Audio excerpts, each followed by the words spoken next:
Welcome to my apartment. It's the Gwen and God DJ Cell. Eric, listen, first off, me and Eric is very good friends. This is my guy right here. We going all over the place right now. Yeah, we is, right? But first off, welcome to my crib, right? Thank you. This is New York City. I know you've been in New York plenty of times. Before I even start, you from the West Coast. Yes, sir. And you know what I was thinking? I'm driving here and I'm thinking, with R&B, it's kind of hard to tell where an R&B artist is from. Yeah. And it's different when it comes to like a hip hop artist. Yeah. Hip hop artist, you be like, yo, he from the city. He from whatever. Why is that? You feel first? Man, the same reason that rappers is supposed to write their own bars. It's just, it's just about, you feel me? Like rap comes from a place of, you know, competitive street. This is who I am, and this is why I am. You know what I mean? It's about more of who you are rather than, you know, anything else and where you're from. So, but with R&B, it's like you get free reign. You know what I mean? To have people write songs for you because it's just entertainment. They don't care where you're from. And so, again, with R&B, I guess it's cool to have someone write for you. Different. Yeah, because this is about entertainment. Your gift is your talent. Your gift is you singing and captivating me. You know what I mean? Like Diana Ross, Temptation, since the beginning of the time, it just been they got their songs written for them, but they were never judged. And rap is just a little different. Do you think that's foul on the rap tip? No. So you think rappers should write their own stuff? Yeah, you ain't singing. You ain't singing. You ain't doing all that. You feel me? But you still have to come off. So because I've written some things and referenced some things, and I know when you hear my reference, it don't sound as good as the person who, you know, rapped it. But you're a good writer. I mean, I You're guess. a writer. I've written. I don't know if I'm a writer. I've written. All right. I'll say that. Right. I've written. Yeah, so like a demo or a reference, and then somebody come back behind you and lay it. And they did it better than me. I think that, you know, I just think, I don't feel, and I don't see nothing wrong with, I guess, rappers having someone write for them. Yeah. I do like that if you do have someone write for you, kind of go in with the writer first, though, and give him a bullet points. Hey, this what happened to me, or this what I like, or, you know, I don't want somebody saying I drink Reposado and they drink Anejo. You know what I'm saying? Full circle moment. No, it's important. It's important because, like, you know, it's who you are. You know, when you're performing these songs, the fans want to believe that these are your words. The words is true. When they talking and they referencing your bars, it should be something that you went through. Otherwise, it's like, I don't even know. Let me hit the writer. Hello? Hey, what did you mean by what you meant? So, when I ask you this question, I feel like you are a famous unknown. That's how I feel. Now, I don't know if you feel the same way. So, for people who don't know the famous unknown, what are you? What do you do? Yeah, so I'm a writer for myself and others. Okay. You know what I mean? And I spent most of my time being behind the scenes as a songwriter. So, you know, as we talking about that, I think that's why I'm like, you know, familiar in that area, because it's okay for R&B, especially for me, because that's how I got my start. And, you know, it's just different. You know, I've seen so much different talent when it comes to people singing the songs and people not being able to sing the songs. And like you said, people taking the song to the next level. Got you. So there's a thing that exists like that. So for me, it's like I've been putting out my music more so like a piggyback. Like, yo, Chris Brown album. And check out my new single. Yo, Usher new album. I wrote 4 songs in there. And check out this album I just dropped. You know, I just been piggybacking my artistry with the writing, letting the writing be the fullback, and then my artistry. But do you think that it's confusing to some people? Because to me, the songs is different. I think I write my songs for me. I write any song I write for anyone else. I do that. I take the time to say what's going on in your life. Where are you at right now? Are you in love? Are you in the breakup season? Are you, you want to talk about leveling up? You want, like, I do the history and research to make sure the song is connecting with the artist. But when it comes to my stuff, it definitely got its own sound. Do you feel that you are an underground R&B singer? I feel like I'm an independent R&B singer. Okay. So that translates to coming off underground when it's not number one. You know what I'm saying? Like, people still know the music in a way that is penetrating well enough for me to live my life like it's golden. But when you think about, you know, comparing to what RCA is doing for their labels and like maybe, I don't know, Columbia, Interscope, Def Jam, you know, it's independent. So it's a different outcome, and I don't expect it to be, you know, any different than, you know, being a realist. Do you want to continue to be independent? Is that great for you? It's been great to get me here, but I feel like if I do want to level up on some, like, now I'm going, you know what I mean?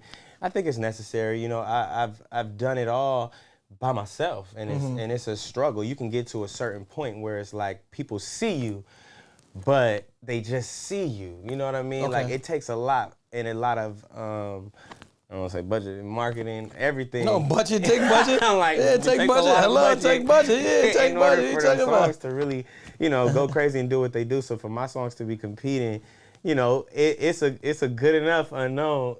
You feel me? But I don't know. I have been thinking about it lately. Like, you know what I mean? What should I do? Because I've definitely done everything that, you know, I could do as far as like, okay, who can I reach out to? Like, I've reached out to everybody. I've done all my favorites. So I just been dropping music out of passion and out of just love for the game. So if it's like, if I do something different, it definitely will be a different outcome. Do your friends tell you that? Because it's like, I know you got like over 30 joints out. Yeah. So it's like, all right, fam, it's time. Like, Yeah. do your friends tell you that?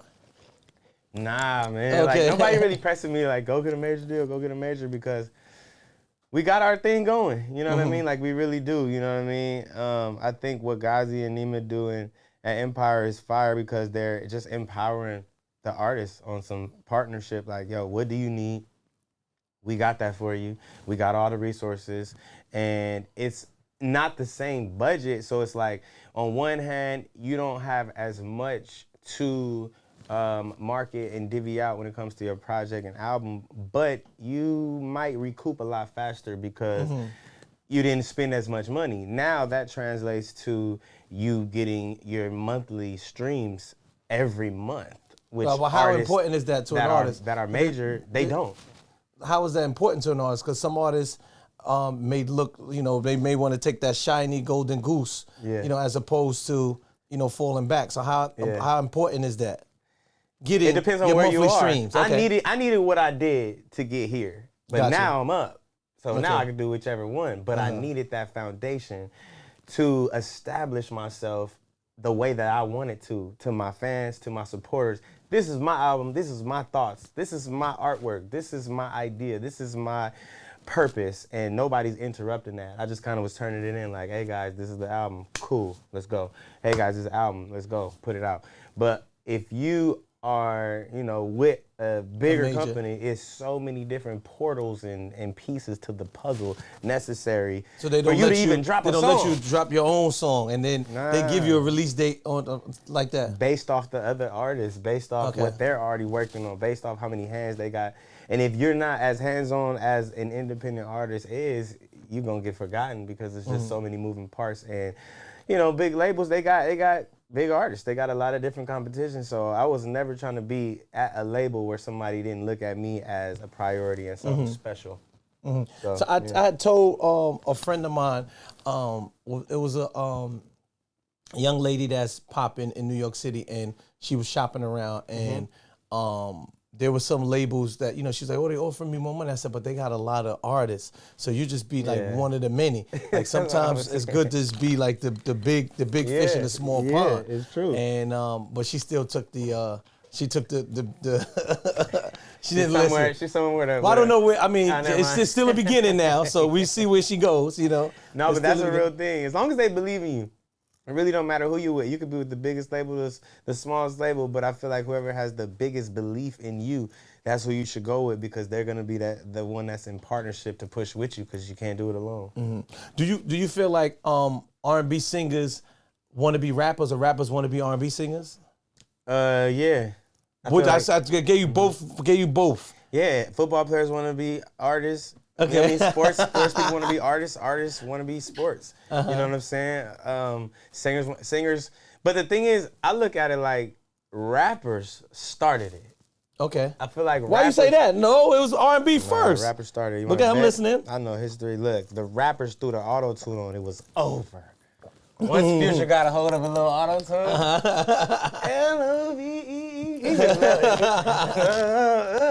like he started doing the melodies, and then it became to the point where the rap was rap, but it also had this lane that was melodic. Now you got all these songs that's hard, literally street edge hard singing, and I think it toughened up the climate from the ladies, like what they want.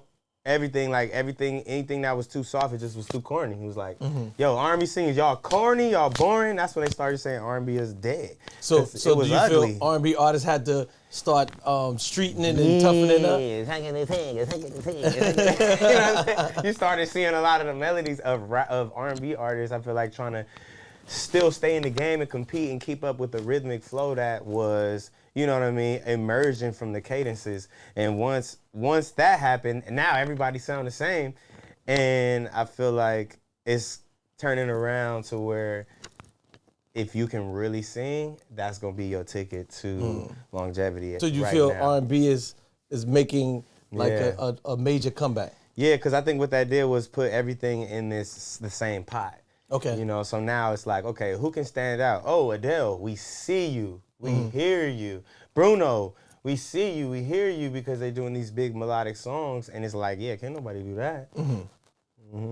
Did you ever give a song to somebody and like, damn, I should have kept that for myself? Maybe like, Let Me See, Usher. I love that song. I loved also Love More, Chris Brown. But I did both of them songs at camps for each artist. So it's tough. When I'm in my studio, I'm like, nah, I do it. Okay, I'm writing this for you, but if you ain't heard it, I'm not sending it. But if I go to your studio for the session that you provided, you paid the budget for, you got the food and drinks for everybody, I'm good to part ways. Explain that to me too. There's some people out here that don't know. They have producer camps, they have writer camps. What are those things? Yeah, so now it's the All-Stars. It's the All-Star.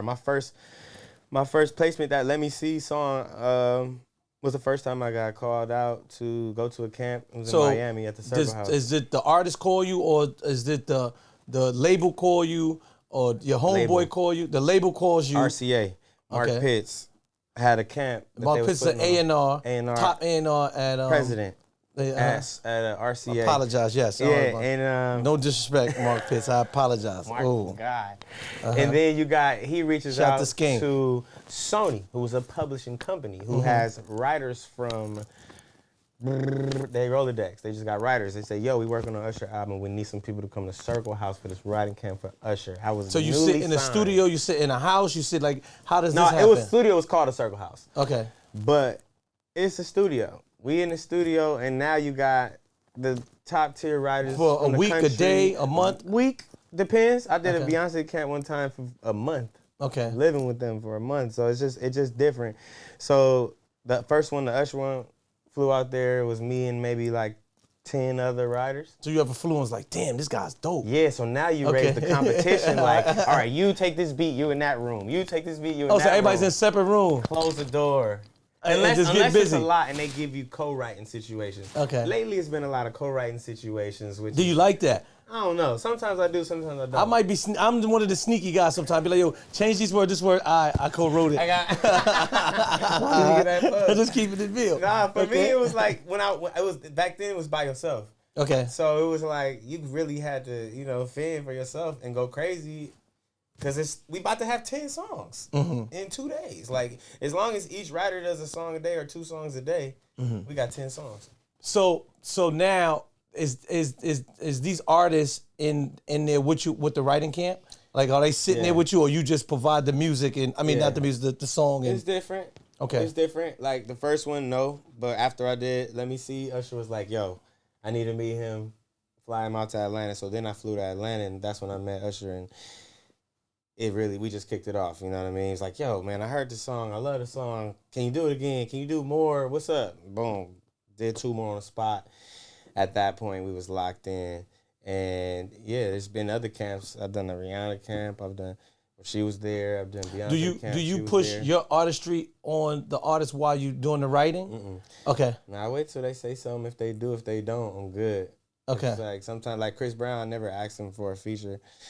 One time he was just like, after one of the sessions, I guess after a while, when you know, are of service and providing, you know, he see me out here doing my thing, so he was like, yo, what's up? When we gonna do one for you? When you know what I mean? I want to hop on a joint for you. And I feel like anytime it comes from that perspective, it's a lot more in your favor. You know, you don't want to be like hounding people like, hey, can you do this? So, you know, the fact that he reached out, I think just kind of put me in a better position, because I knew he would be willing to do everything necessary, the video, all that. So here we are, you know. Was that Type of Way? That was the first one? Type of Way, gold record, yeah. Type of Way. Come on, girl. You know, hey, he tapped in. You see what time it is, baby? So, I love that you're here, and because with me, I feel like a lot of people need to discover you. You have 30 projects, but I feel like a lot of people need to discover you. Yeah. I was very, very impressed. I don't know what I was doing in LA. Why the hell I was in LA? A friend of mine was like, yo, let's go to Eric's show. And I was like, show, okay, cool. I don't know where we was at. It was ram-packed, and for an hour, everybody knew all your songs. I forgot the name of the spot. It was like I don't know. And I said, damn, I said, yo, they know all his songs. There's gonna be a fake. I know you say that every song, and every time you said that, the crowd knew it, and I was like, wow. Yeah. And then you came to New York, and we did like some boat ride or something like that, and the people in New York knew your song too. And I said, he has a cult following. Yeah. And I feel like you are like what some independent rappers have. Like they have, like some people, like let's say like a young Dolph. Yeah. Right? Rest in peace, Dolph. Yeah. Like Dolph is a person that had a cult following. Like they just followed him around. And I feel like you are that type that have that following around. But getting signed to a major, do you think that would mess up the cult following? Because sometimes people like to cheer for the underdog. They like to root. Yeah, I do. And that's why I've never known. You know what I mean? Okay. Imagine the R&B singer that always wonders, like, should I, shouldn't I, his whole career, you know? But I always, once I see people lately have been getting deals, I've seen them announce, like, such and such good guy signed a record deal. Them comments be crazy. They be like, why are people signing deals these days? I'm like, man, people have no idea. Like, everybody don't want to be the investor. Everybody don't want to be the marketing team. Everybody don't want to do all of that. They don't understand that. I do, because I've done it my whole life, but now I'm just at another point. I'm at another place where I'm more open to it than I was in the beginning. Like at this point, it's like whatever's the best play for the music, I think it's necessary for the sake of the fans to be able to see me, you know what I mean, in the way that they, like you say, like I remember in the beginning of Kendrick's career and Wiz Khalifa's career when they had just that fan base where it was like. But so now, do you think that because.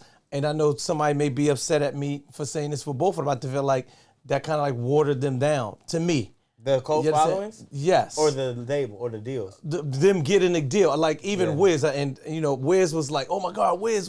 Now it's like, Wiz, sound, because the sound became more commercial too.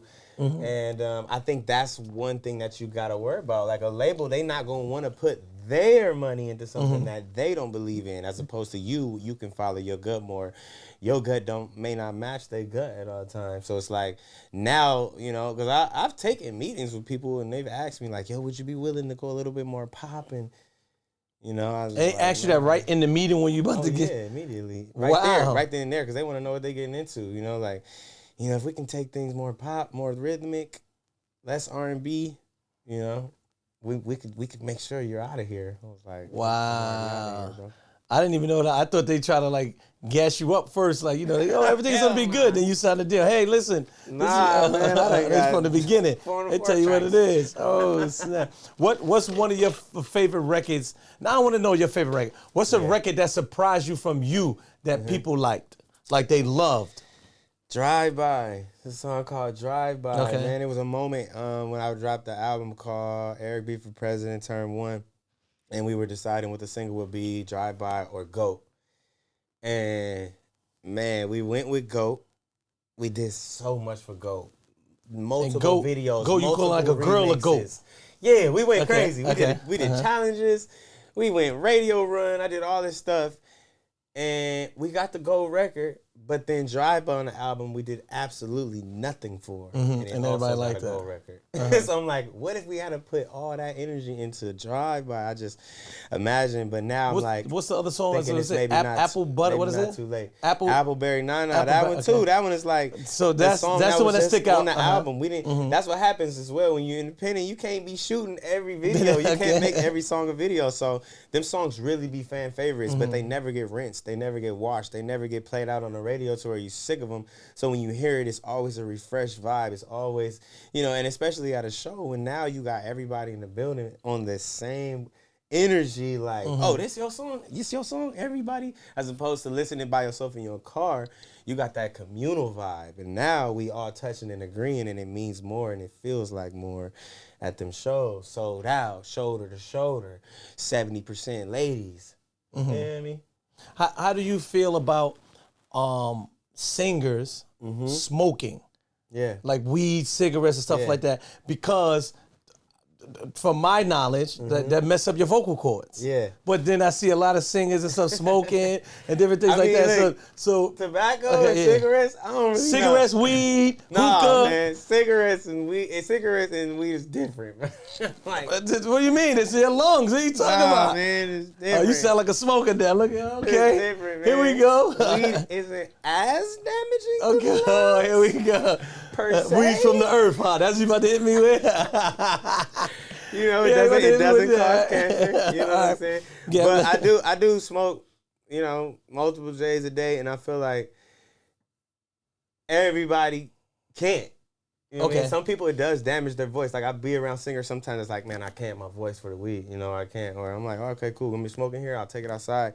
But for me, I always enjoyed that it gave my tone a raspy energy. Okay. You know what I'm saying? Like a smoker, raspy energy. So I was like, it's a part of who I am at this point. I got a smoker, right? Yeah. So it's just weed, no cigarettes, hookah. Nah, I'm not doing all that. I'm not doing hookah either. Okay. That's going crazy. Every time I try, I be like,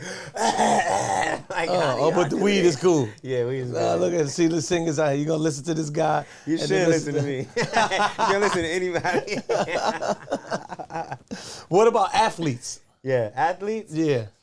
I feel like Sha'Carri for sure should have been okay with all the medals she won on the weed. It's like, if anything, it make it harder. You know what I'm saying? She should have less air in her lungs, but maybe anything outside of that, anything outside of the natural plant, obviously I'm a connoisseur now, so I'm like pro, like, man, it's good, man. We should keep the tree. But anything else like steroids and all that in the gym, I think that's going too far. Like, that's a different type of enhancement that's like man-made. If you only could do one, writing or being an artist. Yeah. I know you've been asked this, but I want to know. Yeah. I don't know, man. Could I write my own songs, or with somebody? I would only write songs for me and nobody else. Have you ever taken a song written for you, like from somebody else? Yes. Oh, okay. Oh, yeah. And you cool with that? Big time. Okay. Yeah, and I got nothing How to does prove somebody no more. approach In you? the beginning, yeah. How somebody approach you? I wrote the song for you. I'd be like, cool. People know the bars now. They know the game in the gym. I'd be like, cool. It's okay. But at first it was like that discrepancy, like, I'm known as the writer. I gotta write the songs. But then after a while it was like, they get it. They know. And, I wanted to feel what it felt like to have somebody drop a hit off on my lap. Okay. And I just gotta go What was that song? in the booth and just cut it. Obsession. Okay. New song, Obsession. PC wrote that joint, and when I heard it, it was like, this is my song. Like, this feels like me. So now I know what it means to hear a song and feel connected to it. But forever I'm the person handing out the hit. So when it feels like somebody just throws a alley-oop or a layup, for me, oh man, I love it. And especially if I don't have to change a word, because I don't mind changing the bar or 5. Well, how did that make you feel if somebody changed the bar? Like, if do that upset you? Like, yo, that's not what I wrote, man. I wrote this. No. Okay. Especially if whoever's performing it, I feel like they gotta love it. They gotta be the one that's gonna be able to sell it on stage, because they're the one performing it for thousands, millions. Do they get writer credit by changing some bars? Yeah, you change the bars. Yeah, you change the bars, because I'm not sure. I know I'm gonna have 10 placements within 5 months. That's just how it goes. I'm gonna have Okay. 10 and 5. So if I'm nitpicking on anything at all, even that energy is like, it's not right. You know what I'm saying? So But I'm it like, might be LA because again, me going to LA, it's so many studios in LA. I don't know if there's like many studios here in New York, and that's weird because New York, they always say, is like the mecca of music. Yeah. You know what I'm saying? And I can't name 10 studios in New York, maybe 5. You Yeah. understand? And LA is like, all right, Nah. you go to studios, like 50 studios, and everybody Lined working up. in studio. Yeah. Yeah, but we cool with. I mean, you just know, like, yo, we changing the words. You making the best song, and if you got a problem with that, like, we beat your bar, bro. What you want us to do about that? You know what I mean? Like, you got to be cool with that. And if people usually aren't cool, they just not invited to the next session. But the code is to you always do what's best for the song. What city have you ever performed in that you were surprised that they were really Yeah. into you? Man, a lot of the smaller cities, Rhode Island, Okay. Island, you know, Connecticut. I know that area is like, you would think it's small when you look at the atlas or look at the map, but you know, it's a lot of black people, it's a lot of urban culture out there that we just did a tour. I just finished in April and sold out show, going crazy, man. I went out with Trevor Jackson and Go-Go Morrow on the super vibe. This fly getting on my about the damn vibes, nerve. man. Yeah, right. Damn we fly. cool. We at the apartment 5. Yeah, right. Yeah, 5H, right? Yeah, I gotta clean up my house. You know what I'm saying? That's New York City for you. You know what I mean? So talk about the new project and stuff that you got going on. Okay. I know you have something after this single "Goat," right?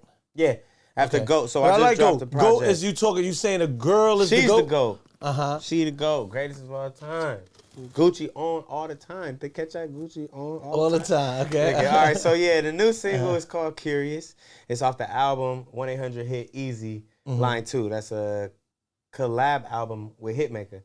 So, Yeah, so yeah, so that's Hitmaker was here too. He been here. Yep. So that was the joint we just dropped. And we already working on the next one, man. Like, we got a different chemistry together. I finally met my match with somebody that just loves to live in the studio, and when you get tired of songs, relax while writing more songs. You know Yeah, it's just, how do y'all have a life by being in the studio? There's no I've been in life. studios a couple times. I hate studios, right? I own a studio. I don't even be in my studio. And, you know, I be in this, you know, I have artists, and you be in there, you hear the same song over and over, and I'm like, I'm good. Yeah. So how do you have a life? Like, a studio session is 8 hours. Ain't no life, man. It gotta be your life. This is my life. Like, Okay. being at the studio is a part of me. It's like, I don't want to go nowhere else. Like, if I'm going somewhere else that, like, everybody pick, it's just to be, you know, a part of the fellowship.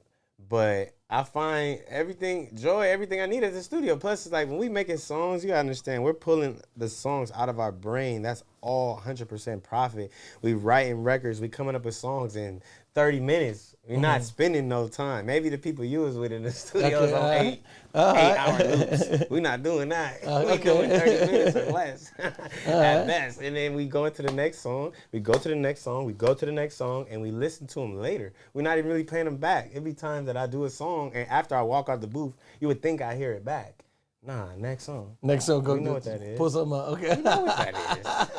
I wouldn't have cut it. I wouldn't have laid it if it wasn't Gucci, fire we at good. all. So I don't need to hear it back. Okay. It's this. Turn around. You know what I'm that's saying? it, I said that right? earlier. Steph Curry. Like, I knew it went it's in. that. I knew it went in, bro. So Who you want to write for that you haven't, Yeah. that you want to reach out to, like, yo, I got you. I needed to write with Drake. Okay. I need to do. I done one song with him, and actually today is the 10-year anniversary of the song that dropped. It's called Right Here, Justin Bieber and Drake, and that Believe album came out 10 years ago today. And that was the first time that I got some bars off on a record that Drake actually cut some of the bars. But I just feel like Drake, that's my favorite, you know what I mean? So, Okay. of course, you know, it's somebody that I listen to all the time and love how he switch it up. I just think my melodies is like, you know, they up there to the point where it would compliment him too.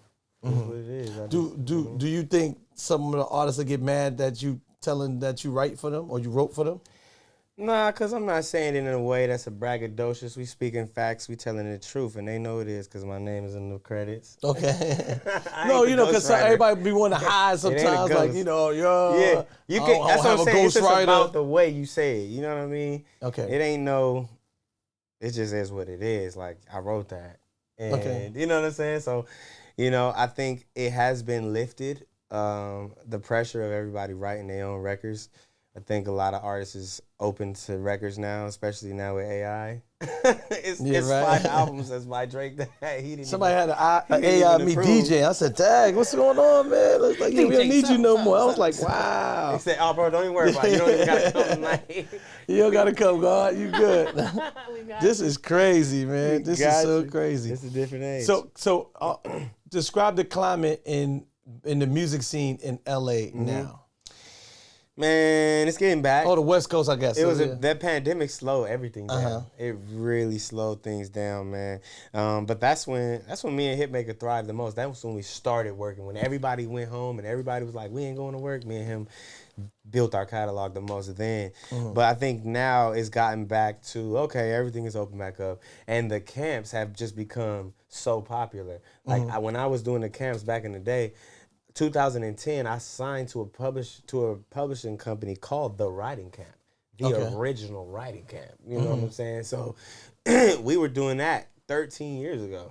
So now I think everybody is seeing like, oh, this is how you can, you know, get the records, and a lot of people are doing it, and it's been productive. I've seen it happen. I've done it for artists, and it's always productive because once you bring around people around each other and put them in that same environment, it opens up a friendly competition that's very healthy for the songs. A lot of artists now, I think music is becoming the cool thing to do and easy. So you could just go in your house, make a song, throw it out. Yeah. And people hear words, and I think they don't understand, especially new artists. So can you explain to a person what is publishing? Yeah. Publishing is the rights to the song that you wrote, the lyrics that you wrote. Somebody's gonna get paid for that, and if you don't register it with ASCAP, how will they register? Yeah, ASCAP, BMI, CSAC. It's so many different companies that you can just register your lyrics with, and they will collect. They will let you know, like, hey, it was playing in Zimbabwe, it was playing in New York, it was playing on the subway, it's playing in Foot Action, Foot Locker, and we collected that money for you, and we're sending you a check. Because if you don't do that, now you just put the song out, and you think you did half the battle. You put it on iTunes, you put it on, you know, DistroKid, and now your song is available on all platforms. But how you getting paid? You're not. Never. You never get paid if you don't register your song so that someone can collect it for you. How do one register it? You can just go to ASCAP.com, BMI.com. It's as simple as that. And then just load up your song? Load up your song. Try to meet with somebody. Okay. You know, try to contact somebody at ASCAP or BMI, because they'll also pay you sometimes in advance if you have songs that are actually doing good on other artists. How does a writer do that? What do you mean, songwriter? A songwriter do the publishing. Yeah, it's the same way. You got to get picked up. So publishing companies is different because you know they gotta scout you out. You know you gotta put in some time, and I feel like they gotta believe in you as a songwriter in order to say, hey, we're gonna represent you no different than an agent for an actor. You know, an actor, yeah, you want to get all the auditions. You want to know about whenever they need a black male 20s, you feel me? Like, you want to know that, but you're not going to know if you're not in with an agency, and that's the same thing as a publishing. Now I know who's looking. Now I know, oh, Queen Naija needs R&B songs, up-tempo, 80s feel. Oh, Bruno Mars is looking for da-da-da-da-da. Because the publishing companies, that's what I said in the beginning, Mark Pitts called Sony. He didn't call Eric Bellinger. He called Sony. Sony said, yo, we got this this writer named Eric Bellinger. We sending him out there. No placements. Came out with the single, you know? You got to be the one, though. I want everybody to know when you get called and go in that room, you must write a hit. Don't go in there and not write no hit, because guess what? You're not getting a call. You're not gonna get a call back. Write the song, bro. Write the song right now. You so hard. Write the song right now. The song. I'm not playing the song. You hear me, people? When I say the song, you gotta pull up and write the single. It gotta be better than everything in their catalog. It gotta be better than everything people sitting in Sweden. You know what they doing in Sweden? They writing hits. I'm beating the Swedes. How do you feel about people selling their publishing? I had a conversation with a 90s rapper. And I don't know if this is public knowledge, so I don't want to say his name. I think it is public knowledge. But he told me in the 90s, he sold his publishing, I want to say for 60 grand. A while ago. Told me for 60 grand. And and in my mind, I'm like, that's it? But I guess back then, 60 grand was a lot. Yeah. And I think he sold 80% of his publishing, not the whole thing. And he still said to this day, he says, Self, I'm still cool with that. Because if I didn't sell my publishing, the company wouldn't be soliciting, my songs. Yeah. And he said that nobody probably would have, picked up my song if I owned my own publishing. This is what he said to me, because I hear songs in movies, I hear songs in car commercials. But he doesn't get the publishing. He gets 20% of it. Oh, that's cool. He gets 20%. But he sold it for, I think it was 60 grand, something like that. And I was like... so that means basically... I know that 60 grand is gone. He paid 60... He got paid $60,000 to have a company represent him for 80%. And push his songs. For 80% of it, though. He wasn't going to do it. Okay. You know what I mean? And I look at it like... It's like 80... It's 20% of... Something. That's what. Okay. But for me, this is big records though. This is. I'm talking about like. Yeah. Like, I mean, but that's the thing. If you did it in the '90s, but that's what happens. Everybody got a story. Oops. Put this. I can watch this, y'all. I know how to do this. Check, mic check.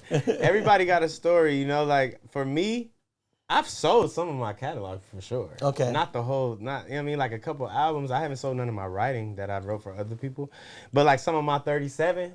I definitely got some of those off to the point. Hold on, say that again. Some of my 37. Hello, albums, one more time, let them know. 37 albums bought me 3 houses. I got 3 cribs that I own. Like it's in LA, the city that's hard to move in. Like you feel me? But because it's my music, it's literally my pen has got that for me, and so I think that is something to think about if you can write it again. Otherwise, keep your residuals every month because that's what you need. I look at myself like I'm about to have a new catalog in less than a few years because I'm going to keep pumping out albums. I'm going to keep pumping out songs. Oh, so when you sell publishing, maybe I was confused too. So if you sell your publishers, it's only for that particular project? You can. Okay. Yeah, I picked a couple albums like, yo, let's do that album, that album, that album. And I still have this album. That's yours, okay. That's mine. But I thought, see, in my mind, I'm thinking they just buy the whole thing. Like anytime you write something, it's mine. But that's not how it works. No. Okay. It just depends. Every deal is mapped out differently. Understood. So for this one, it was like, yo, these are the albums that y'all could get. But y'all can get them. Like them is y'all now. So y'all pushing them, and y'all gonna give me in advance of like 17 times per what it would have made in 1 year up front. For all of these albums, 17 years, that they can calculate that and know what that album will make in 1 year. So they times it by 17. So I did a few albums, and it was like, okay, cool. Now I'm able to provide for my family. I don't need them songs like that. I need my family to be living in. But real what time. happens with? I'm using this guy for an example. The 60 grand is like, all right, that 60 is gone. 60 we gone. know it's gone. You understand what I'm saying? So 60 is gone. Let's even say somebody gave tomorrow is gone. But let me say that even to today's time, somebody gave you an M, right? I don't know how much they give for publishing, but that M was going to be gone. The M is, M don't last. You understand what I'm saying? So what do you say to a person like, yo, like somebody sell it, I would say make sure you get something that's gonna last you. Okay. Like some people sell it and then they go get the chains, the bust downs, and all that, and then the money's gone, and they're looking at the time like, where'd the money go? Okay. You know what I'm saying? Like it's on your wrist, bro. But for me, I always bought something of value that would only appreciate in value over time. Like, okay, cool. Here go a big check. I'm buying a crib. Here go a big check. I'm buying a crib. You know what I'm saying? And that's what I always did. And I feel like now it's like, okay, cool. My only thing is I'm just maintaining. I'm getting what I need over time from my songs that I wrote. And I'm making new ones to continue the cycle. Sorry for getting off. Back to the new project. The name of the new project. Tell them about it. Yeah, So we can 1-800 sell hit some- easy some line records. 2. So Line 2. 1 is out now. You got line 2 out now, and we're working on line 3. So, shout out to Hitmakers, shout out to the Make It Sound crew, shout out to Empire, man, everybody, All Wins Entertainment, Range Media. I'm excited about my team, everything that I've been building over the years.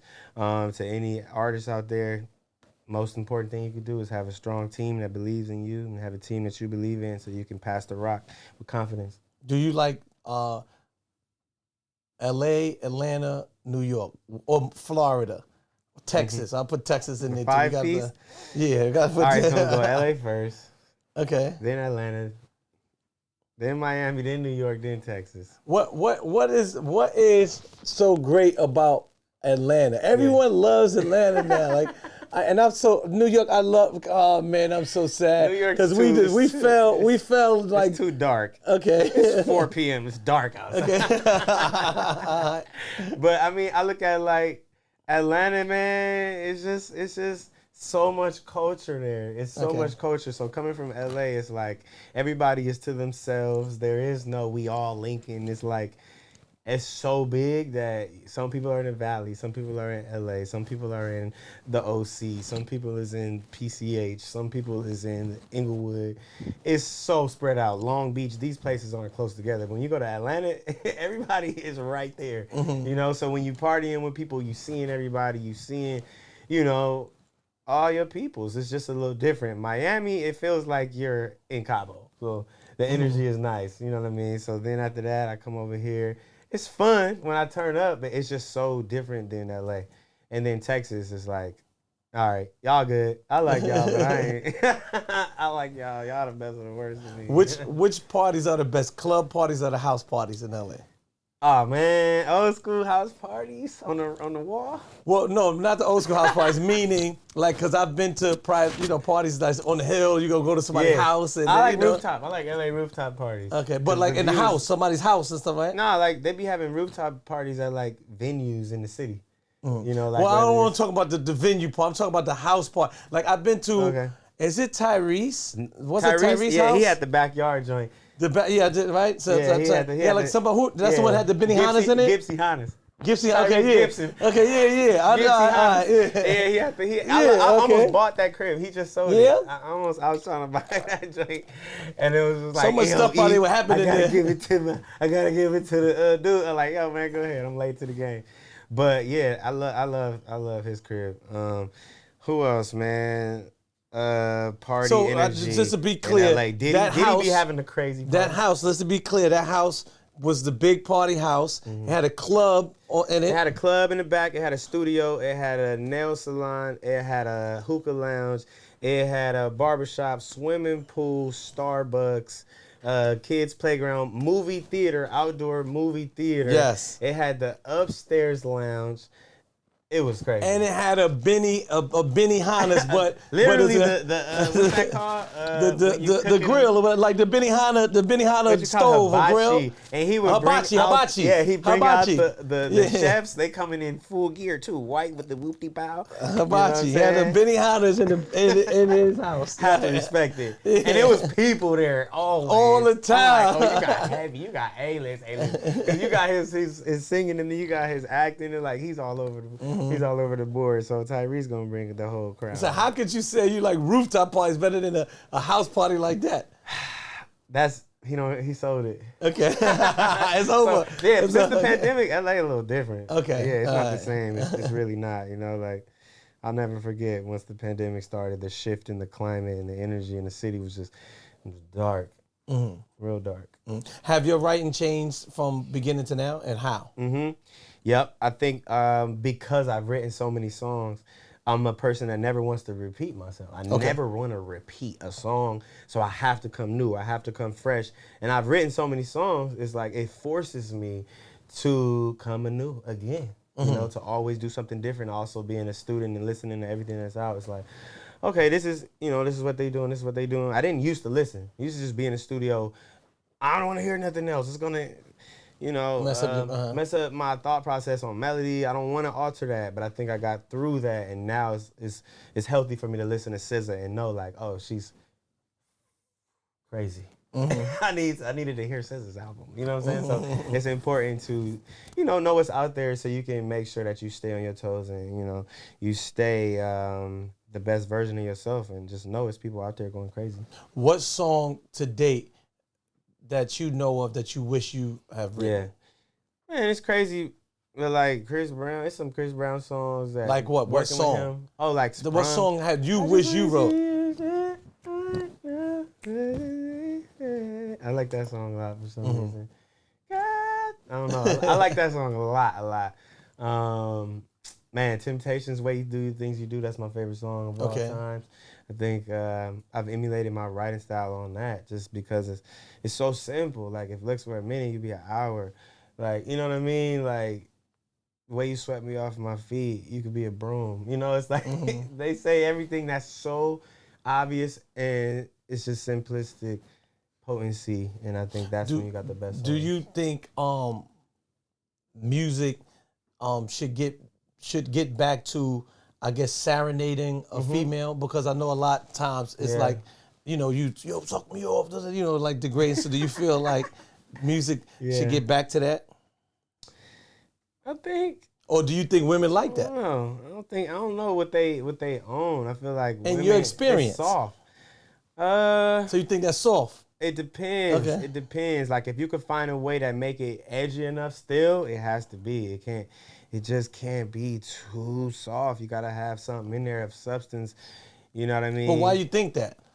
Because we live in a new age. Like, like go up to a girl now and say something soft. She's gonna laugh. Okay. You know what I'm saying? So it's the same thing. I always look at lyrics like, would you say that? Would you say that to somebody? Like, when people were talking to me and I'm co-writing, they're like, how about we say this? I said, would you say that to somebody? Nah, don't say it then. Okay.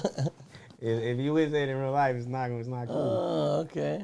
So the girls like that. Yeah, you gotta say that real. You gotta really say. You gotta say what you mean. I'm writing what I know they gonna be thinking. Like, I'm tapped in. Like, okay, I am writing this song, so when you hear it, you're gonna want to hear it again and again and again. This is a daily listen. And it relate. It's a part of your routine now. This ain't about like, oh, I heard the Eric Bellinger album. What's next? This is like, I can't let the day end without playing that album. So I have a studio in the back, right? And I would like for you to perform one of your songs. Can you do that for me? Yeah. One verse. I want whatever your favorite song that you got. One verse. All right. Can we do that? Yeah, let's do it. All right, Ben. Let's go to my studio.